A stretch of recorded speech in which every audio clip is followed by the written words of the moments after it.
When he opens his eyes, he's shocked to realize he's still alive. On top of that, he has no idea where he is. A sudden flood of memories hits him, bringing a pounding headache. Memories of the hopeless loser who originally owned this body. But that doesn't bother Shulo at all. He opens a portal to another world and gets sucked in instantly. A flood of system notifications greets him, congratulating him on returning after being offline for 100 years. While he was gone, he earned 70 alternate energy points per second, adding up to an insane total of 221 billion points. But it's only because he remained the top 1 player for the whole time and no one reached his level yet. On top of that, he receives a mythic rank treasure for defeating the 9th rank monster wave, the battle that killed him last time. Without hesitation, Shu Luo uses the treasure to multiply his energy points by 999 times, turning the number into something almost impossible to spend. Then he's given a chance to choose a new class, and without a second thought, he picks the Necromancer class. Why? Because its only weakness is the massive amount of alternate energy needed to upgrade summons, and that's not a problem for Shu Luo anymore. Necromancers are soul harvesters. After killing a monster, they have a 1% chance to claim its soul and make it a pet.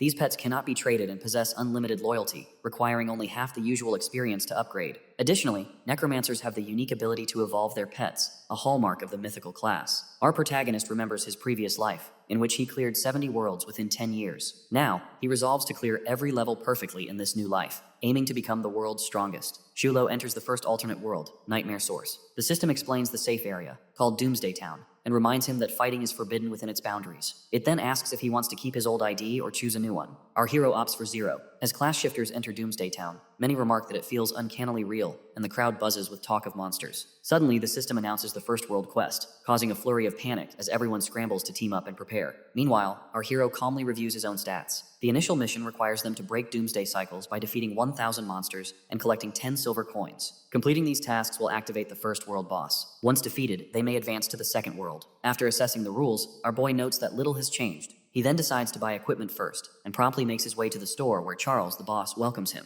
Surveying the selection, he finds the best item is a 1-star staff. After placing 100 copper coins, the starter gift, on the counter, our protagonist requests it. The onlookers are shocked by his choice. Some question why he would spend all his money on a staff that offers little attack power, suggesting a full set of unrefined gear would be wiser. He thanks them for their concern and leaves. A girl explains that only higher star weapons can refine attributes, increasing attack power automatically. Another man counters that such rare items can't be easily upgraded, so refining a 1-star staff seems reckless. As Shulo heads down a narrow street, the crowd gossips, convinced our hero lacks understanding, since real progress supposedly requires spending money. Examining the staff, our boy reflects that most class shifters receive limited energy from monsters, making it nearly impossible to refine 1-star equipment, yet he has an abundance of alternate energy. With a sly smile, he praises his own fortune and begins upgrading the staff. Although the process consumes only 1 energy point and the success rate is low, our protagonist persists. After several attempts, Shu finally succeeds, elevating his equipment to the highest level. The system congratulates him for obtaining the golden attribute. As he grips the staff, our boy announces his readiness for battle, prepared to demonstrate his true power. In the first alternate world, the nightmare for new class shifters has just begun, with different monsters attacking them. Facing such low-level beasts, class shifters can defeat them, but a single hit from these monsters will still result in death. All the shifters are struggling to fight back while our boy steps forward, uses the burning effect, and kills the monster with his first strike, leaving all present people in shock. After killing that monster, which was a level 1 giant mutant rat, Shulo receives 10,000 alternate energy and even gains a bonus. While killing this monster, our protagonist discovers that mythical shapeshifters have buffs with basic attributes, including top-level equipment as well. Moreover, ordinary class shifters are required to form a team to kill a giant mutant rat, while he can defeat them one by one on his own. Everyone's attention is focused on Shu Luo, with people discussing how he must be an experienced class shifter given his golden equipment and his technique for killing monsters. They can't believe he has so much alternate energy in the early stages, enough to refine a beginner's staff. However, they soon start calling Shu Luo the big boss, someone very strong who leads the team during battle. On the other hand, our boy is planning to hunt higher-level beasts, because fighting such low-level enemies won't help him gain anything meaningful. In this alternate world, aside from these level 1 rats, there are level 3 to 4 poisonous spiders, level 5 to 7 armored scorpions, level 8 to 9 wild boars, and the ultimate boss, the level 10 violent boar king. For now, Shulo is heading toward the level 3 beasts in the abandoned factory. While he's making his plan, a man appears with 2 girls, introducing themselves as a healer, a shielder, and a damage dealer, offering to form a team with him. Without hesitation, our protagonist rejects the offer and walks away. Meanwhile, the 3 watch his back in shock, as the man remarks that Shuluo's aura is scarier than the beasts themselves, and the healer girl agrees. Seeing him walk toward the factory where high-level beasts are present, they can't help but idolize him even more, since he is going to face such dangerous enemies alone. As our hero fights the monsters one by one, each victory makes him even stronger. raising his levels bit by bit. Moving forward, Shulo has killed plenty of rat and spider monsters, resulting in leveling up 3 consecutive times. Checking his progress on the screen, our boy notices he has gained 18 attribute points to use freely. Moreover, since the Beast Tamer class has the same growth path as a mage, he needs to increase spellcasting speed, damage stability, and agility. Looking at the Fireball upgrade, Shulo realizes that ordinary classes don't choose this path, as it's not a powerful trait. They prefer to increase alternate energy instead. As for him, he has more than enough energy, so he chooses to upgrade the Fireball trait, increasing it up to grade A, the highest level, with the damage level rising to 140%. Looking at his overall progress, our protagonist is confident he'll reach level 8 as soon as he completes the first 2 world quests. Staring at the screen, a smirk appears on his face as he notes that his traits are now sufficient to fight the ultimate boss, which means he will soon complete the first world. At that moment, Shulo hears a faint whisper from another abandoned place. Walking toward the gigantic door ahead, our boy opens it and sees a man named Carl, sitting with one limb cut off, mumbling and crying in pain, his face covered in bruises. Observing Carl, our hero contemplates the resemblance of this alternate world to the real one. With hope and a desire for revenge, Carl begs our protagonist to wipe out the scorpions that killed his children and wife. After analyzing the situation, the system asks our hero if he wants to accept the mission to eradicate the scorpions. Shulo accepts, thinking about how he obtained most of his equipment from NPC missions rather than simply by killing monsters. The system then shows the details. Armored scorpions and their leader, the Armored Emperor Scorpion, are present in the Doomsday Factory, and his mission is to wipe out every last one. After this, he will receive plenty of rewards. Sometime later, Shulo is standing in the Doomsday Factory. He senses the existence of something else besides the scorpions here, but since his main priority is the scorpions, he decides to focus only on them. After this, he greets the scorpions with a smile as they attack our boy, but Shulo is ready to fight them with his golden staff. Amidst the fighting, one of the armored scorpions activates the skill collision. After struggling for a while, our boy finally succeeds in killing that scorpion. Even though the fireball is very powerful, at the same time, it consumes a lot of mana. From his previous life, Shulo remembers that if he succeeds in wiping off a certain limit of these scorpions, he can force the armored scorpion emperor to come into the scene. After some time and struggle, our protagonist finally succeeds in getting the Emperor Scorpion out from its hideout. As for the moment, his main target is killing the Emperor before running out of mana. After attacking again and again, Shu isn't able to damage the Scorpion severely because of its strong armor. Here, our hero thinks of something and attacks the Scorpion's weak point right before running out of all his mana. The monster falls on the floor while our protagonist is getting ready to make the last strike, which will be the completion of his mission. But then 2 men appear out of nowhere. One of them runs to attack Shu, while the other runs towards the Scorpion Emperor in order to kill it himself. As the first man attacks our protagonist, he moves to the side, making that man fall on the floor while declaring he was waiting for him to show up. The man can't seem to believe that our hero knows they would come here. In order to clarify it, Shu adds that unlike some people who level up honestly, he can distinguish those who level up after stealing the kills of someone else. But choosing Shulo as their slaughter was a very wrong choice because he has killed enemies which were 1,000,000 times stronger than them.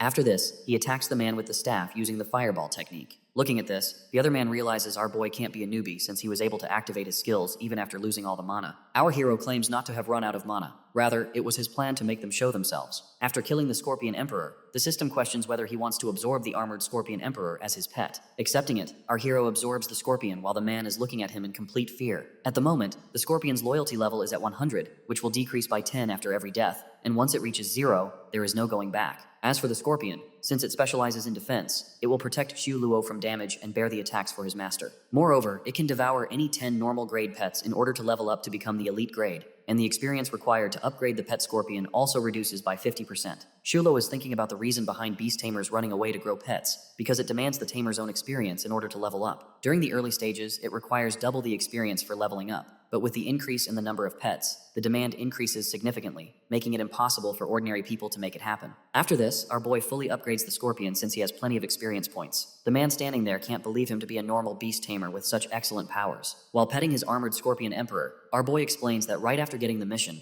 he suspected he was being spied on by someone. Moreover, he can also guess that both of them are assassins who rely on the prey of other class shifters. Looking at the situation, 3 of them got the same mission. Thus, they made this plan of killing our protagonist right at the critical moment, after which they would be able to harvest the Scorpion King. As the man hears this, he starts to cry, knowing the fact that he had gotten into a fight with someone so strong, and the only option left now is to run away. With a smirk on his face, Shu Lo challenges him to show his abilities. Right after that, our hero orders his pet Scorpion to attack the man. Kneeling in front of our protagonist, the man pleads for his life. Seeing the man begging like this, Shulo states this was coming for them, because those who hurt others should stay prepared to be hurt by someone else too. After the completion of the mission, our boy goes back to Carl, who expresses his gratitude and promises to be his good brother from today onwards. Afterwards, the system congratulates our hero for leveling up and receiving the rewards, in which some equipment is included too. These equipment include a magic necklace, which provides magical powers, and armored leggings, which provide protection. Shulo gets very excited after receiving the equipment since it is very effective to add the mana, while at the moment, he is urgently in need of mana. Therefore, our protagonist fully upgrades both equipment. Holding the equipment in his hands, our boy is confident to reach level 5 along with his pet scorpion rather quickly. After some time, a notification for the class shifters appears. It orders all the class shifters to go find and clear the level 5 secret realm which has appeared near the Doomsday Town. Moreover, this realm will last for only 1 hour. Thus, they have to wipe it off before that in order to receive plenty of rewards. All the class shifters are rather terrified about it, but our hero is excited since he is sure that he will be the one getting the reward because of his abilities. One of the class shifters offers forming a team with him so they can attain the rewards after passing the secret realm. But other players, unlike him, think that even though they can earn a fortune after entering the secret realm, they don't want to put their lives on the verge. Looking at the situation, Shuluo realizes only a few are ready to enter the realm. Amidst his thinking, someone pushes our hero to the side, making way for someone who that man is calling their president. Behind him, his president, who is wearing golden armor and holding a golden sword, appears with a girl holding him by his arm. Gossiping about him, someone questions about the man. Another person in the crowd answers that he is Liu Yao, son of Liu Yue, who owns 3 of the largest drugstores in Linhai City with a net worth in billions. After this, Liu's assistant begins boasting about his richness, claiming he has a full set of 1-star equipment while his subordinate's equipment costs tens of thousands. Between their conversation, the girl standing beside Liu notices our protagonist and gets very shocked. She is Lin Yuer, ex-girlfriend of Zhang Yue, whose body our boy is using at the moment. Lin mocks him for being poor and advises that, being an ordinary tamer, he shouldn't enter the secret realm. In a fit of anger, Shulo suggests she not interfere with him. Lin becomes very shocked seeing him behave like this, since the real Zhang Yue would have started begging right after seeing her. In order to make him jealous, she goes to Liu Yao and hugs him, claiming only someone strong like Liu can pass the secret realm. To her answer, the man holds Lin and suggests to our hero to move on, since there is no need to keep clinging to the past. Moreover, he says he will be the one to pass the realm, so they should stop daydreaming about it. Looking the other way, our protagonist calls Lin a worn-out shoe he doesn't want to keep anymore, so whoever wants her can take her, and he also challenges them that he will be the one winning this mission. Since Lin can't accept her insult, she yells that Yao is going to teach him a lesson very soon. With a creepy smile, Shulo suggests they should cherish their life first, rather than coming after him. Lin Yuer gets even more furious after hearing this. Looking at our boy, Liu Yao finds something odd. His rank and class aren't visible, which shows he has hidden them for a reason. Instead of challenging our protagonist back, Liu, with a calm voice, claims he doesn't have enough time to waste on such trivial matters, and right now, his priority is the secret realm. While entering the realm with Lin and other men, Liu offers other players to enter with him in order to get the initial pass. Meanwhile, a man comes to Shu suggesting he give up since they're weak and poor, unlike those rich people. In answer, our hero suggests he should find some ways to become strong rather than feeling inferior to others his whole life, while our protagonist, despite being in the poor Zhang Yue's body, is very confident in himself, talking about the resurrection scroll, worth 3,000 yuan, which they can use a maximum of 2 times within 7 days, and it is equal to having 3 lives. Moreover, it appears that the initial pass will go to the Supreme Guild. Moving onwards, Xu Luo is thinking about the secret realm where they're going to fight the Lord Monsters, but with his current strength, our boy wouldn't be able to win against the final Lord Monster unless both he and his scorpion reach grade 5. After entering the secret realm, Lin yells at brother Yao for not doing anything to Xu, who talked bad about her. Clarifying, Yao explains he does not want to ruin his family's reputation after killing someone. Furthermore, while putting his hand on her back, he assures her that he will definitely make that player kneel and apologize in front of her. Upon hearing this, Lin expresses her gratitude to him, claiming he is the only one who treats her better than anyone else. On the other hand, our hero is fighting along with his pet scorpion in order to increase their level. Unlike an ordinary beast tamer's pet, which requires the same amount of experience as their owner, necromancer's pets require only half, which means he only needs to kill some small mobs to upgrade his armored scorpion. Some other players are looking at Shu fighting the scorpions from a distance. They can't believe him killing them alone, and soon realize that it seems like they've underestimated him. After this, some girls come up to our boy offering to be teammates and even asking him to be their boyfriend, but Chu Luo rejects all of them and walks away. Now our hero looks at the instructions about the secret realm, which shows it is going to close within 10 minutes. Thus, he thinks of a plan, upgrading the defense system of the scorpion, so it will work as a human shield while he focuses on dealing the damage. After this, he also considers using the mana restoration equipment and fireball at the same time, which will be very effective for killing monsters. After this, Xu Luo enters the secret realm, claiming 10 minutes to be more than enough for him. Meanwhile, on the other side, Lu and his men are hardly keeping up with the Lord Monsters. Plenty of players have died already, while including brother Yao, some are injured too. After analyzing the situation, a man suggests that they should leave the realm using the resurrection scrolls, unless they are going to die at the hands of monsters. Amidst their conversation, they feel like someone is walking in their direction, who is none other than our protagonist. In anger and jealousy, Lin declares, despite being a low-level player, he still has the courage to come to the secret realm, which shows he isn't afraid of death. Instead of answering, Our boy looks at her with a subtle smile, making Lin even angrier. And in a fit of rage, she dashes toward him while Lin and the other man present are trying to stop her, claiming he won't be able to survive the realm since he is too poor to buy the resurrection scroll. At the moment, their priority should be running away before dying. After this, Brother Yao disappears using the scroll, leaving our protagonist behind, praying for his death in this very secret realm. Shulo, standing on the cliff, waits for the Lord Monster, which appears after a few moments. Lord Scorpion, who is much stronger than the other scorpions, arrives. Within a few seconds, the fight begins between Lord Scorpion and Shu's pet scorpion, but the Lord Monster isn't able to defeat them because of the combination of equipment and skills of the armored monster. During their fighting, our hero makes multiple strikes on the Lord Monster right above its head, without giving it time to dodge back or counterattack. Thus, as a result, the Lord Scorpion dies instantly and falls on the floor. Right after killing the Scorpion, a notification pops up, congratulating the Class Shifter Zero for clearing the secret realm and winning the Black Iron level, a secret scroll. Everyone is trying to know about Zero, and they can't believe that he actually killed off a level 6 to 7 monster, knowing the fact that everyone present here is at level 1-3.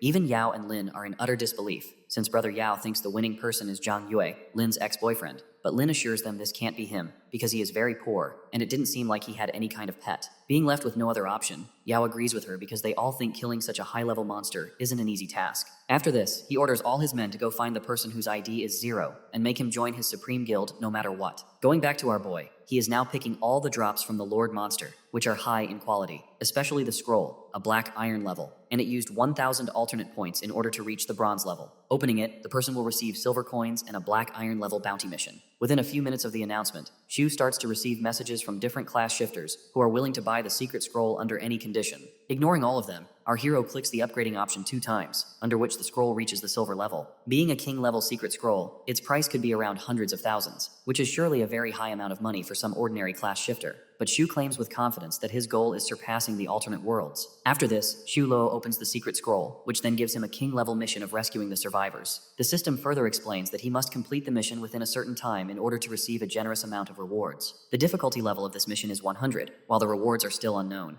His task is to find the survivor whose name is Aylin, bring her back to the safe zone, which is Doomsday Town, and if he fails in completing the task, it will disappear completely. Looking at the level 10 Berserk's forest map, our protagonist is thinking about the plan since he will meet wild boars in groups in the woods, making it very difficult for him to pass them. Putting all this behind, he focuses on his main target, finding Aylin. Moving to the woods, a little girl who is probably Aylin is running in front of a wild boar for her life, calling for help when Shu appears there and kills that boar. Our hero took only 2 hours to find Aylin. Now the task is to take her safely to the town. But something happens here. Right after finding the girl, plenty of boars begin to attack Shu, which he assumes could be part of the mission. The moment Shulo kills one boar, plenty of wild boars appear on the scene. Analyzing the situation, our boy realizes it is rather difficult to kill them, but if he doesn't do this, Aylin will die here, which means he will fail his mission. Looking at the situation, our protagonist calls for his pet scorpion to cover him up. Now both are fighting simultaneously in order to kill the wild boars, and with this they can upgrade their levels too. But soon Shu's mana level begins to drop while plenty of boars are still coming at him. Little Aylin is worrying about Shu, but he assures her that he will get her out of here safe and sound. While his attention is diverted to the girl, the boar attacks our hero, knocking him to the ground. Having relatively high health, nothing much happens to our boy with this attack, because he would have been dead otherwise. At the moment, our hero is worrying about his pet scorpion. Here, Shu receives a notification of getting plenty of mana and other points, which means he can level up twice, making the emergency upgrade first, and after this, he emerges the Lord Battle Ring, which he got after defeating the Lord Monster. After this, the staff strength increases up to a great extent. After struggling for a while, Shu finally succeeds in killing off all the wild boars. Now the only task left is taking Aylin back to Doomsday Town. At this instance, our boy finds Yao and Lin standing there in the distance as Brother Yao asks if it seems like he hasn't died yet. Instead of answering, Shulo demands they stop wasting his time and go away. Seeing our protagonist's arrogance, Lin, while yelling, asks Brother Yao to teach him a lesson. Shu also challenges them to try killing him. Without wasting any further time, Yao attacks our hero with his sword, but it doesn't harm him even an inch. Both of them are in utter disbelief, seeing nothing happen to our boy even after such a brutal attack. Now Shu is ready to make his counterattacks, and thus suggests they stay prepared for it. As soon as Shu lifts his staff to make the counterattack, Yao becomes very frightened and warns our boy not to attack him because he is the president of the Supreme Guild and also the eldest son of the richest man. Without listening to him any further, Shu makes his attack, and as a result, Liu Yao becomes seriously injured and even his armor falls off his body. At this moment, our protagonist receives another notification, which is Professional Supreme Star Glory. The system explains that since the other party attacked him first, now they are graved, which means if he kills them within 10 points, he won't receive any sin points. For further explanation, in other worlds, the names of professionals are white, but when a professional attacks other white professionals, it results in the aggressor being graved out for a short period of time, while during this time, the victim can do anything with the aggressor, even kill him. without gaining any sin points. On the other hand, if the victim gets killed by the aggressor, the villain will become red as a result and also gain 100 sin points. Then, according to alternate world rules, he won't be able to enter the safe zone or go to the real world. Rather, he has to kill the monsters to get rid of the sin points, or just wait for his death. Moreover, with the death of a professional, not only does he lose all his level and experience, but also leaves a large amount of props and equipment behind him. Therefore, after killing Liu Yao, Xu begins to collect his props and equipment while Lin is just sitting there in complete dismay. Moving onwards, Xu is now ready to take Aelin to the town and complete his mission. But here Lin stops him, begging for help, claiming that since they are allowed to use 2 resurrection scrolls within a week, and she has already used 1, if she uses another one here, it won't leave her any chance in the coming future. Further, she starts to flatter him, saying she hasn't forgotten about him till now. Ignoring her, our boy walks away while taking Aelin with him because he doesn't have any time to waste. She gets very angry at our hero seeing him act like this. As time progresses, our protagonist finally succeeds, escorting her to the town safely. After the completion of the mission, our hero gains plenty of equipment and some techniques too. He receives an ice stick which, after refining it 144 times and consuming 22,256 energy points, turns into a golden attribute, which is the Frost Scepter, a destroyer. Even though all the equipment consumes plenty of energy, fortunately, it's not difficult for our boy. In this reward, Xu also receives a normal grade pet egg. He has gotten plenty of eggs after scrubbing the monsters. Now he can feed them to his armored scorpion, and after doing this, his normal scorpion levels up to a silver armored scorpion, which is an elite level. Our protagonist now has a 2-star stick, a silver armored scorpion, and Liu Yao's golden equipment, which is enough to fight off the first alternate world's ultimate boss. But before doing this, he must replenish his supplies first. After this, Xu goes back to the real world with the idea of getting more supplies. As soon as he enters the real world, he receives a call from the hospital, demanding him to pay 390,000 medical expenses for his brother,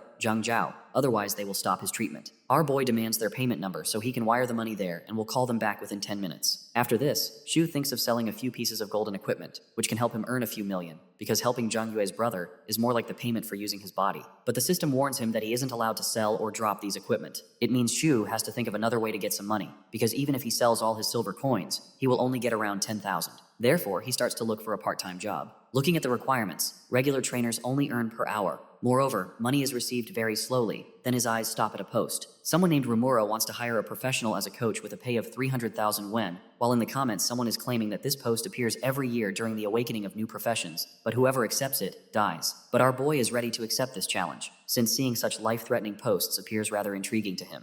A girl on the other side explains his conditions. The first is that the student he is going to coach is a newbie, and second, he must help and guide the student to complete the first world. After listening to her conditions, Xu adds he can teach her both about the first and second world, but for this, he wants 390,000 as his pay. To his answer, the girl claims he can have 400,000, but only if he succeeds in teaching her sister. Then the girl, who is sitting on a chair while plenty of screens are lighting in front of her, demands our hero go to the spawn point of Doomsday Town within 10 minutes, where her sister is waiting for him. As some time passes, our hero is now entering Doomsday Town through the portal, while thinking that passing the first world alone is easy. But he can get 400,000 after helping someone else to pass the first world, which is rather a good deal. In this instance, Xu's sight diverts toward a girl standing there, wearing a cloak with her head covered. Thinking she could be his student, our protagonist goes up to her. Meanwhile, the crowd present there is gossiping about the girl, being recognizable even though she is covering her head. They can tell that she is the disastrous caster. It seems like all the people present there know that the girl, along with the beast tamer, Xu Luo, are going on a mission with which they can get gold. Meanwhile, our hero forms the team with the girl so he can help her through the first world. Walking alongside, our boy explains to her about the 2 prerequisite quests they have to finish in order to pass the first world, which are 1,000 monsters and 10 coins. He further explains that she won't be able to harm the monsters which are 5 levels above hers. Even if he lowers them to 1 HP, it's still useless. Thus, while getting toward the prerequisite, they also have to increase their levels. Moving forward, they meet a scorpion, which our hero fights and blocks off by making huge crystals around it with the skills he got earlier. After this, looking at the girl, he suggests she should finish it off in order to increase her level. After killing the monster, the girl's level increases up to 3 levels at the same time. The girl is lost in her thoughts, while another scorpion attacks her, but Xu Luo runs towards her and saves her, killing the monster too. Xu Luo, hugging the pink-haired girl, is facing forward to watch out for the scorpions while shielding the girl. Meanwhile, a spark appears in the pink-haired girl's eyes for our hero. Still lost in our protagonist's beauty, Xu Luo asks her to move in order to increase her level. Walking through the woods, our hero questions the girl about her age, which she tells him. She is 21 years old with her finger gestures, since she hasn't spoken with him till now. After knowing her age, our boy can't believe that she is still stuck at this level even after 3 years, since all class shifters get awakened at the age of 18. thus investigating the reason behind it. Taking off her hood, the girl expresses her gratitude to Xu Luo and asks him to leave her behind. As for his payment, she will definitely give him half the payment, but also asks for a promise that he will not tell her sister about this. Hearing her voice for the first time, our protagonist turns toward her and says he will definitely help her till the end of the first world, since he has promised her sister about it. The girl, with visible fear on her face, suggests he not do this, since she has a star of calamity, which is a vessel disaster, which means being with her, he will keep on facing chaos again and again. Hearing this, instead of answering, Shu inquires about the vessel of disaster, because he is intrigued about it too. The girl is about to answer him, but a crowd of people appears at the scene, insulting the girl about being a disastrous caster who is going to ruin another life now. It is because her forum states, whoever takes up her request dies a horrific death, while those who succeed in killing her will get a huge boost of experience and alternate energy. All the players standing there are now ready to kill her, while the girl suggests running away since all of them are at a higher level than them. At this moment, out of nowhere, Liu Yao with his team appears on the scene. Seeing him, one of the players goes up to Yao in order to clarify, but pushing him aside, he walks up to our hero and grabs Shu by his collar. Staring at him with a smirk on his face, our protagonist asks whether he is here to give him more free gifts just like last time. Moreover, it seems like he won't be able to use the revive scroll within 7 days. After this, Liu orders his men to show Shu what they have gotten for him. Shulo and the girl with him are staring at Liu Yao now, which is rather confusing for him. Looking behind, he calls for one of his men, Waku, who is standing at a distance with a sword in his hand, ready to attack our boy. After analyzing the situation, Liu walks up to him and begins to hit him mercilessly, clarifying that he wants them to bring something else which he asked for earlier. After some time, all his men are standing around our hero in a circle, and at this moment, all of them put a gift box right in front of Shu. After understanding the situation, Lin starts yelling at Brother Yao because of his act, while in answer, he simply asks her to shut up, leaving her shocked. Hiding behind his group members, Liu Yao asks our hero to accept the gifts which he has handpicked specially for him as a token of his sincerity, while in return for these gifts, he demands Shu to work in the guild for him. Moreover, he also announces his salary, which is 500,000 per month. Hearing this, everyone present is visibly shocked. As for Lin, she mocks our protagonist, saying he would never be able to earn such a high sum of money even if he works hard for 10 years. Therefore, he should accept this offer instead, suggesting that joining their guild is a better choice. Actually, Lin thinks doing this is like catching 2 birds with 1 stone, because if she succeeds, not only will Brother Yao become happy, but she will also get the chance to rule our boy again. Shulo hasn't rejected the offer yet. Instead, he claims to be friends with or work only with those who are stronger than him and wants them to show their strength. Afterwards, he will think about their offer. Meanwhile, Lin can't understand the reason for him rejecting this huge sum of money despite being very poor. As for the answer, our protagonist states, birds of a feather flock together, so he doesn't want to pay with his pride just like she did, leaving her completely furious and angry. After this conversation, our hero begins to walk again, saying they should get out of his way since they're going to fight. Lin, moving in front of him, orders other men to fight him, but to her shock, Brother Yao orders them to let him go whilst our boy walks past him. In order to increase Liu's anger, the girl adds that Shu is looking down at him so he should do something about it. Liu Yo repeats his words, let him go, and also questions whether she can hear clearly through her ears. Here Lin gets silent as she realizes instead Liu is getting furious at her. As time progresses, our protagonist is now walking alongside the girl, while other men and Liu Yao are looking at their backs. Turning towards him, one of his men suggests killing Xu Luo, since he has already killed their leader Yao once, and even now, he was actually very arrogant. But before he could finish his sentence, Brother Yao lands a punch on his face. After this, with an exciting smile, he adds, struggling a bit to get something is sometimes its real preciousness. Therefore, getting these things easily has no meaning. Lin is acting flirty in front of Brother Yao while asking the reason behind his change, because just before, he desperately wanted to kill our boy. Grabbing her face fiercely, he answers maybe it was when he succeeded in killing him last time, and also asks Lin how a poor beast tamer like him managed to get such a damage output. To him, our hero doesn't seem like an ordinary guy. Therefore, he must make him enter his guild. Talking about Lin, she is very angry at Zhang Yue, who is actually our hero Xu Luo. Further, she is going to teach him a lesson very soon. The moon has taken over the woods, and our boy and Su Jinyan are walking through it when she thanks our protagonist for saving her earlier, without even looking at her. Xu Luo answers he wouldn't get paid if she died here. This is the reason behind him saving her, but the girl still thinks he won't be able to help her complete the first world. Turning towards her, our hero wonders how a person with such low self-esteem posts in her forum. In fact, she had the chance not to show up, but she still entered the first world and came to him. In order to clarify it, the girl explains it is her sister who isn't giving up, because as for her, she gave up a long time ago. After this, she shows him a special class, the Vessel of Disaster, on her monitor screen. Whoever possesses it can only kill the monsters in a team. Moreover, she can only get rid of it after clearing the first world, which she has been trying for years. Seeing the special class, our protagonist realizes aside from core classes, special classes exist too, and once these special class shifters succeed in overcoming their limitations, their level will increase instantly to a high class, or maybe reach the mythological class. But it is unfortunate that it's not an easy task for ordinary individuals, and in regards to failing, they will keep suffering from this cycle. The girl, now sitting beside the tree, states since she awakened 3 years ago, she has made hundreds of attempts to pass the first world, Let alone that, she never succeeded, and she never ever got to team up with someone at a 10 level difference because of the system settings. It is because without level 10 players, they will never be able to defeat the first world's boss. While crying, she stands up and suggests our hero go away because she will never be able to pass it. Instead of acting upon her words, our hero with confidence claims he will definitely help her pass the first world. Hearing this, Su Jinyan gets very excited, runs to Shu Luo and holds him by his arm. She states it has been 3 years since she is waiting for this curse to break, so no one can look down at her. Shu Luo, while putting his hand on hers as assurance, adds they should continue their journey if she wants to pass the first world. Now both are ready to complete the prerequisite quests in order to get to the world boss.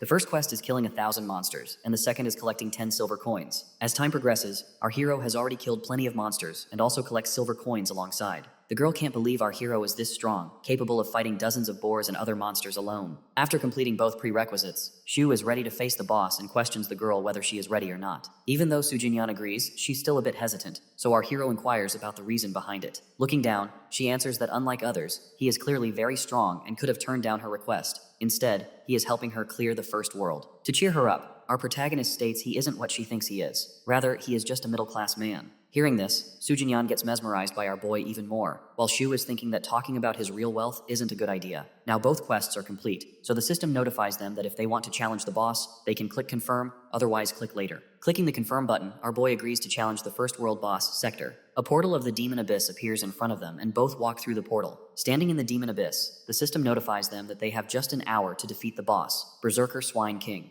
If they don't succeed in killing the king, they'll have to accept their defeat and restart the quests from the beginning. Some potions appear in front of them, which the system tells them to take. All of these items are revival scrolls and other recovery potions that are extremely expensive. Even though Shu is sure that he will defeat the king alone, he still accepts the potion just for their safety. As for killing the king, our boy is going to use the drop armor of Liu Yao on his silver armored scorpion. After this, fighting the boss will become quite easy. After all the preparations, standing in front of the Berserker King, Shu is ready to defeat it. Talking about the Swine King, it is a level 10 monster, the ruler of Nightmare Source, which stands between the passage from the first world to the second world and kills whoever tries to pass through it. Su Jinyan is also ready to fight the monster to show her abilities, but she is still afraid of losing against the king since they are only 2 in number, facing a level 10 monster. Our hero realizes that she is getting afraid of the fight, so he suggests Su Jinyan stay behind and help his pet if needed. But Su Jinyan, worrying about him, prompts Shu Luo to assure her that he will be fine. All he is going to do is wipe out the king. When the Berserker Swine King attacks our protagonist, he uses a super fireball as a counterattack.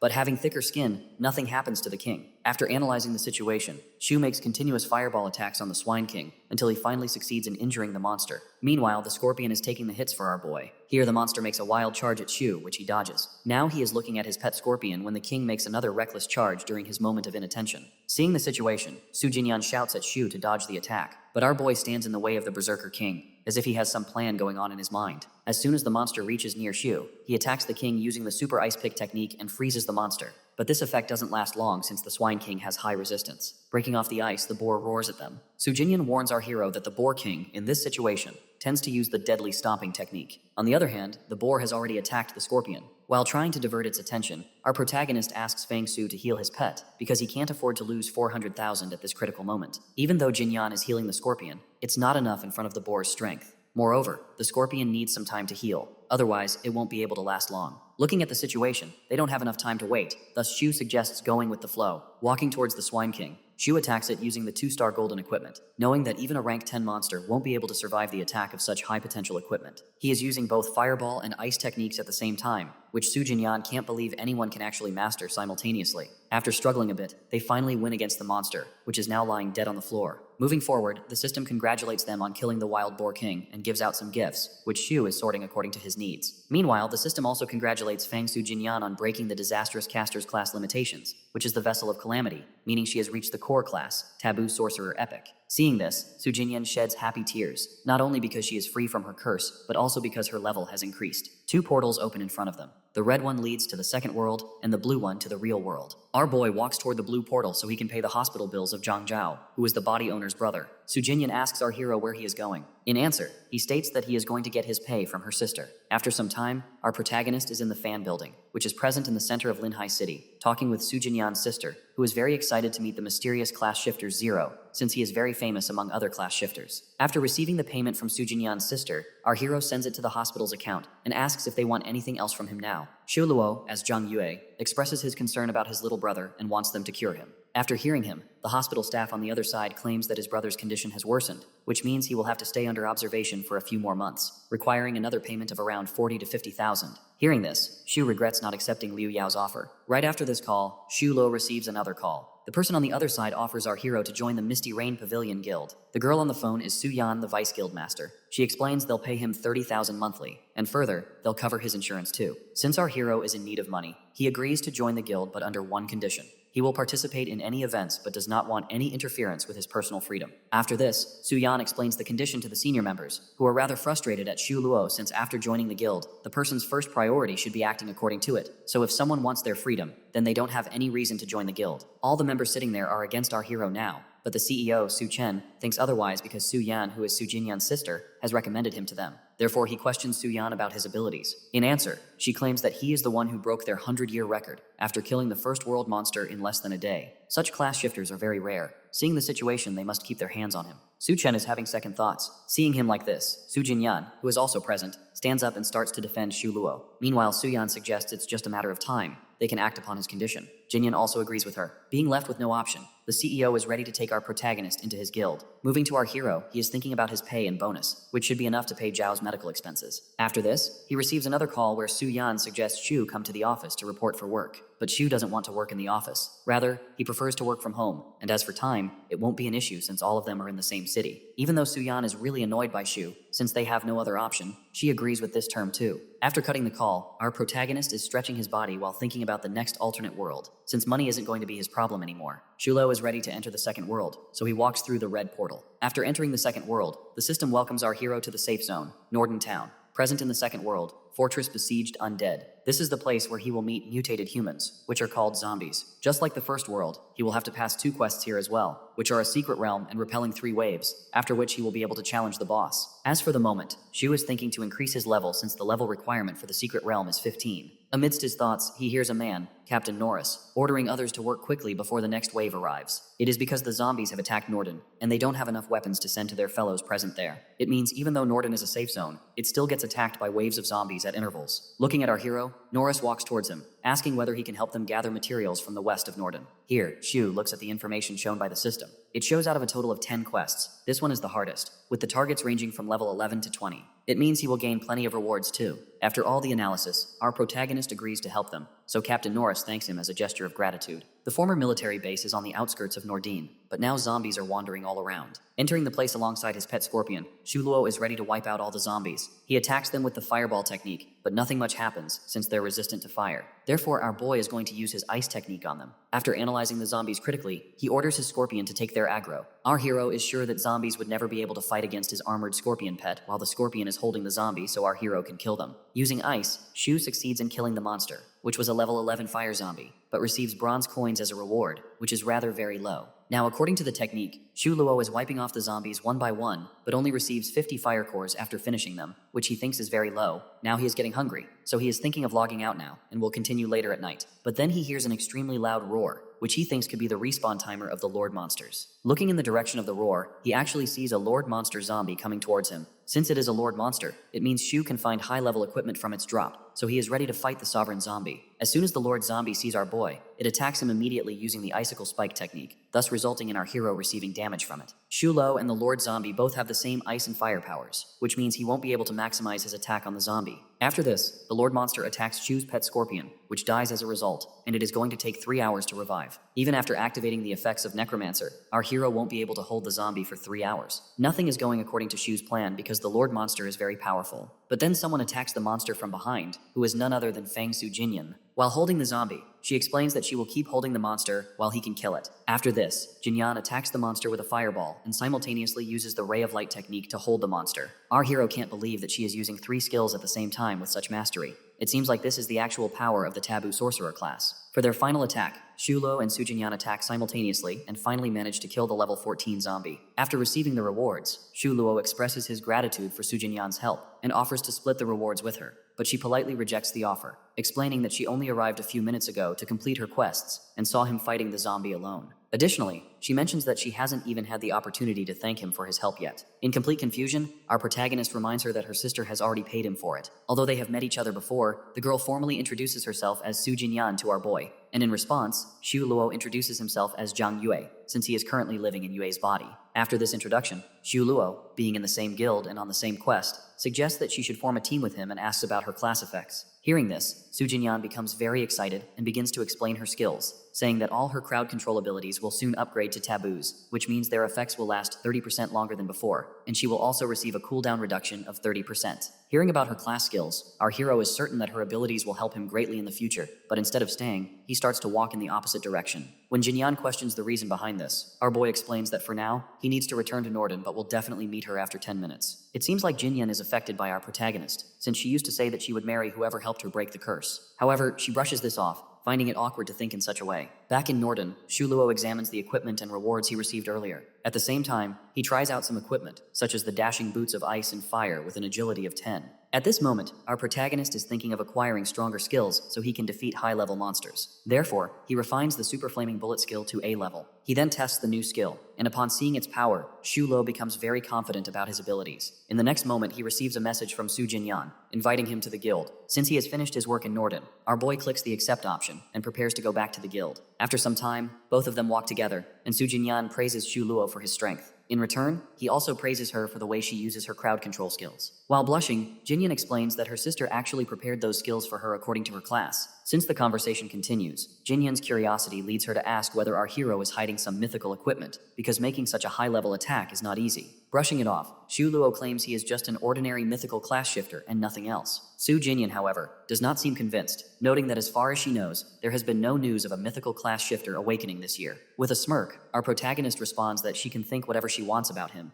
as only he knows that a class shifter cannot be awakened for some normal reason. After finishing off all the fire and ice zombies, their next target becomes poison cores, so they start heading toward the poison zombies. At this moment, both receive an urgent message from their guild, ordering them to gather at the guild immediately, or risk being kicked out of the team. Upon seeing this, Su Jinyan cannot understand the reason behind the announcement. While our boy questions her about the announcer, she explains that it is Chen Jun, the guildmaster of the Linhai City branch. The reason why Chen Jun holds such an important position is that his father and her uncle, the CEO, were sworn brothers, so the CEO appointed him to the role. At the end of their conversation, both of them prepare to go to the place where they are being summoned. On the other side, many people are fighting a sovereign zombie, which appears to be very powerful since no one is gaining the upper hand. It seems like two guilds are present, as some men are fighting each other as well. Liu Yao is also there, fighting with Captain Norris. At this moment, our hero enters the battlefield, stating that he cannot fight against his guild members over a boss zombie. Moving back to an hour earlier, when a wave of zombies attacked, the group struggled to hold them off. Finally, they realized the need for a crowd controller to defeat the Lord Zombie. As a result, Chen Jun suggested that everyone should continue fending off the zombies until Jinyan arrived. Now Jinyan, along with our protagonist, has reached the scene. The other players present begin to gossip about her,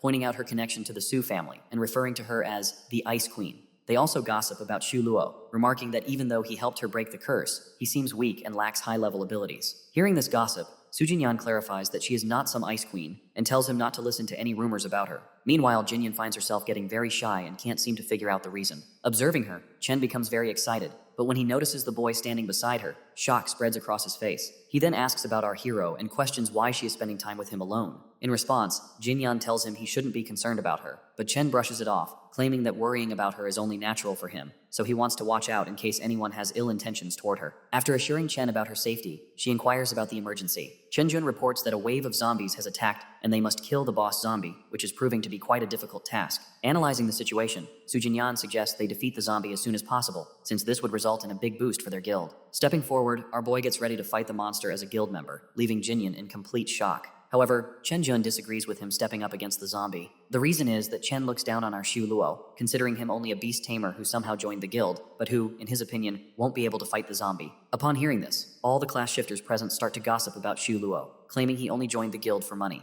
They also agree with Chen's view. While Jinyan tries to defend our protagonist, Xu calmly states that as the guild master, Chen has the authority to make the final decision. Left with no other option, Su Jinyan clings to our boy's arm and declares that if this is their decision, then she will stay with him. Chen Jun grows anxious and starts to explain that he is only worried because Shu seems weak, but if she insists on him joining the fight, it will be at her own risk, as they won't be able to save him. Moving on, Chen starts to pull Jinyan with him so she can use her crowd control on the zombie sovereign. As she goes with him, Su Jinyan tells our hero to wait for her. On the other hand, Shu Luo knows that even with crowd control, it will take some time to defeat the level 15 zombie. Now, the group prepares to fight the monster while our protagonist waits to observe their abilities. Since Liu Yao and his teammates are also present, they are shocked to see our boy as a member of Misty Rain Pavilion. Lin, who is also there, starts yelling at Shu Luo for not joining Yao's guild and now serving another guild like a god. At this point, Su Jinyan appears and attacks Lin for insulting her crush, our hero. As for Brother Yao, he is now desperate to make our protagonist join his guild, so he offers to pay him triple the salary of Misty Rain Pavilion, and even promises to make him vice guild leader, or CEO. Hearing these offers, Su Jinyan grows furious. Looking at Yao,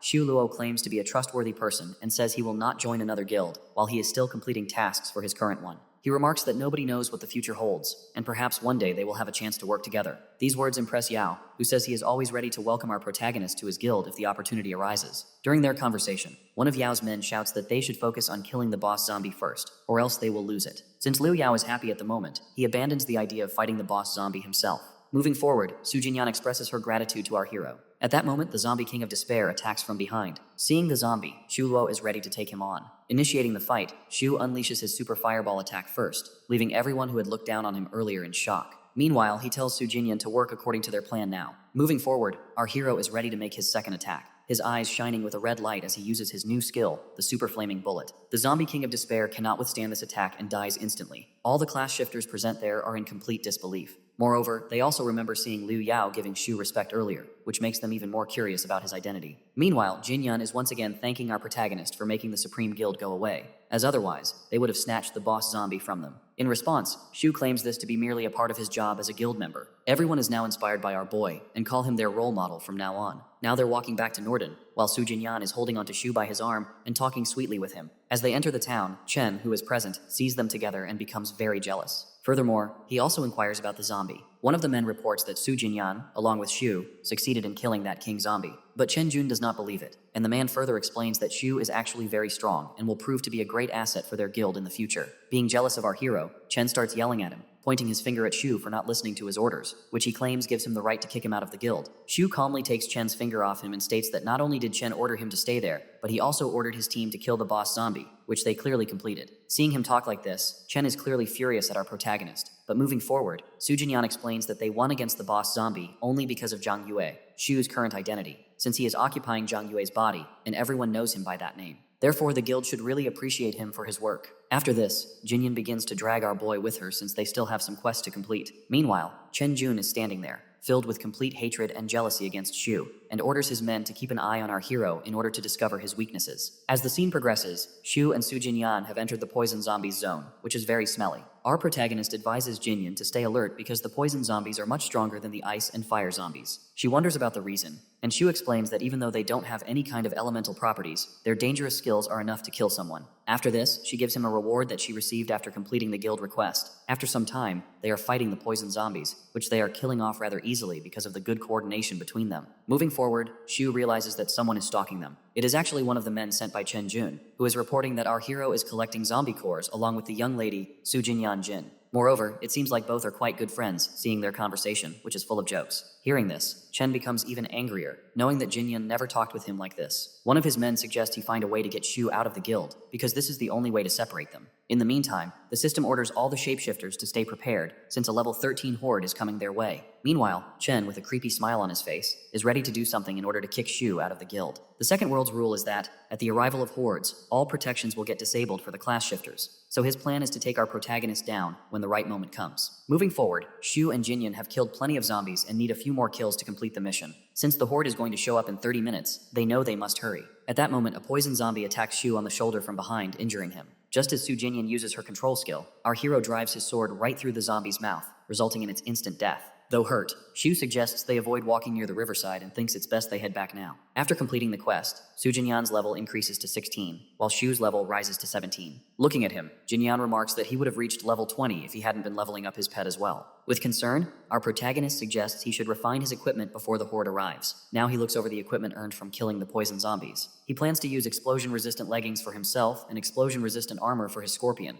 ensuring that neither he nor his pet can be easily harmed. Su Jinyan is excited for the upcoming horde fight when she receives a message from Su Chenyan, requesting her presence at the office, where her sister is also waiting. This makes Jinyan anxious, knowing she must go, which means Shu will have to face the horde alone. Seeing her worry, Shu advises that she should leave before the event starts, because after that she won't be able to exit the alternate world. Jinyan is still worried since the zombies in the horde are level 13 and will be numerous, but our boy reassures her about his safety. After a moment, she departs for the real world. The scene progresses as the zombie horde is about to begin. No one is allowed to leave the alternate world until the mission is completed. Suddenly, a light strikes the ground and an endless wave of zombies descends. Seeing this, all the shapeshifters begin to panic, while Shu realizes there is no chance of killing all of them since they seem unlimited and will attack relentlessly. The only option is to somehow drive them out of the safe zone. Meanwhile, he receives messages from other class shifters asking for his help. When he arrives, he finds some men lying on the ground, while Chen is also hiding, indicating this is all part of his plan. One of Chen's men, after analyzing our protagonist, thinks his defense isn't that strong.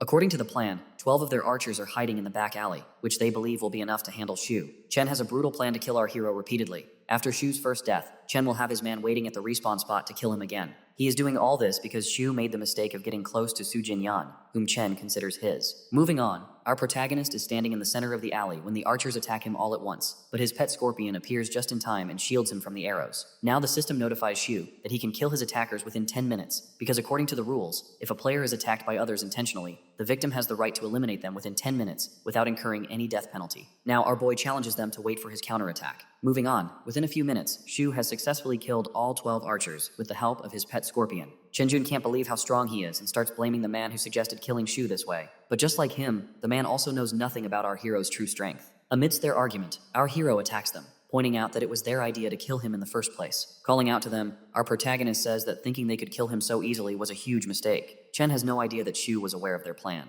With a smirk, our boy explains that ever since he killed the zombie king boss, Chen Jun sent someone to spy on him, which tipped him off, but he decided to play along. Chen starts to realize that their plan has backfired because Shu feigned ignorance and made them believe he was weak, causing them to lower their guard. Responding to this, our hero says he had no intention of fighting them, but he just wanted to see their reaction. Just like any stubborn and ignorant aristocrat, even on the verge of death, Chen Jun points his arrow at Shu, intent on attacking. Before he can even release the arrow, Shu breaks it with the frost black. Moving forward, one of Chen Jun's men, an elite church assassin, lunges at our protagonist. Without giving him any chance to attack, Shu instantly kills him with a fireball technique. Seeing the situation and realizing Shu's true strength, Chen's question is not out of curiosity but utter disbelief as he asks who the hell our boy actually is. In that instant, Shu kills Chen Jun as well, declaring that he is someone they should never have tried to mess with. On the other side, the group is now respawning after being killed by our protagonist. As the system displays that they've been killed by the person with ID 0, the group is in disbelief, unable to accept that Shu is the necromancer who defeated the first World Lord monster within a day. Chen Jun is extremely agitated as he realizes Shu is the mysterious Zero necromancer. Now Chen is desperate to teach our hero a lesson. The scene shifts to the Su family building in the real world, where Jinyan's elders have arranged her marriage with Chen Jun. She protests against it, insisting she doesn't like him at all. However, Chen Jun's father, present at the meeting, believes she will eventually come to like his son and shows her the gifts they have prepared, a devil's outfit and a mythical grade magical potion, for which they paid a total of 13 million. Furthermore, he states that after marrying his son, she will become the heiress of their company and inherit everything. While thanking Chen Jun's father, Su Jinyan firmly rejects the offer. This infuriates her uncle Su, who immediately starts yelling at her. At this point, her elder sister steps forward and asserts that her sister is not a business deal and that they shouldn't treat her like one. Moving on, she assures Su Jinyan that she will always stand by her in the search for her real happiness. At that moment, Mr. Chen receives a call and is informed that Chen Jun has been killed by Zhang Yue, our protagonist. After hanging up, Chen Jun's father shouts that his son, the guildmaster, is being attacked by other guild members, even though he is a major sponsor of Su Fountain. As he rises from his chair, CEO Su tries to calm him, but Mr. Chen warns that he will certainly seek revenge if anything happens to his son. He storms out of the room, slamming the door shut, while Su discusses Shu with his nieces, since they were the ones who recommended our boy to the guild. Defending our hero, Jinyan states that there must be some reason behind it if he really killed Chen Jun.